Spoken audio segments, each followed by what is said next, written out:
Hi guys, welcome back. Today we're going to do another tutorial. We're going to discuss the different units in Marshals Unleashed Napoleonic wargaming, and we're going to discuss one by one their abilities on the field and what you can do with it. So let's get to it. Let's see what you need to play the game. Now obviously you need the units, but what comes also in the game, that is the time icon. So every turn each side has 4 action points, and action points can be moving units on the battlefield, can be engaging units, and every time the two sides has finished their turn, you move the time icon with this icon on the timeline to the next round. Then you have 3 lucky cards. You have the artillery lucky card, the infantry lucky card, and the cavalry lucky card.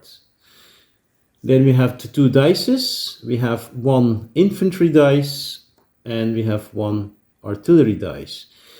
In the game, you have 2 sticker sheets to sticker 4 dices. So every side has 2 dices per side. And then we have the damage icons. And damage icons are used when a unit is hit or is taking damage. You simply put it here on the units. So you can track which unit has taken damage and how much. The damage icons, you have 3 types. You have the single black icons. Then you have the red icons that is symbolizing for the artillery when a howitzer is hit. And then we have the triple red icons, which is used for damage taken by canister. So artillery shots, grape shot at short range. Okay.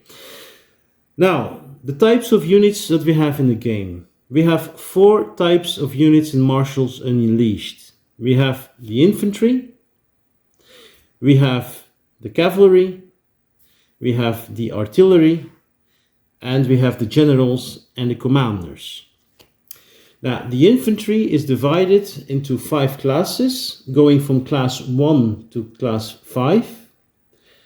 The cavalry is divided into 3 classes, going from class 6 to class 8. And then we have the 9th class, the artillery, and the 10th class, the generals and the commanders.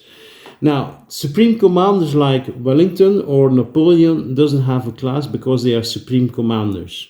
So they are not taking active duty on the battlefield and engaging.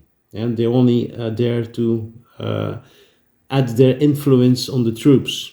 Yeah. Now, let's talk about the infantry. The infantry, we have class 1, 2, 3, 4, 5. Now, what does it mean? Now, every unit, every display has 2 numbers. We have the first number and the second number. As you can see, the first and the second number. The first number is the class of the unit. The second number is the defense valor of the unit. Obviously, the higher the class of the unit, the better the unit it is on the battlefield. The higher the defense is, the longer a unit can last on the battlefield. So, the higher the class, the higher the defense valor, the better the unit. Same goes for the cavalry. And the infantry, the artillery is class 9, because grape shot is very powerful, artillery is very powerful, and they have a defense level of 3. So after 3 shots, 3 times hit, they're gone. The generals have a defense of 1. So 1 hit, 1 damage, and the general dies.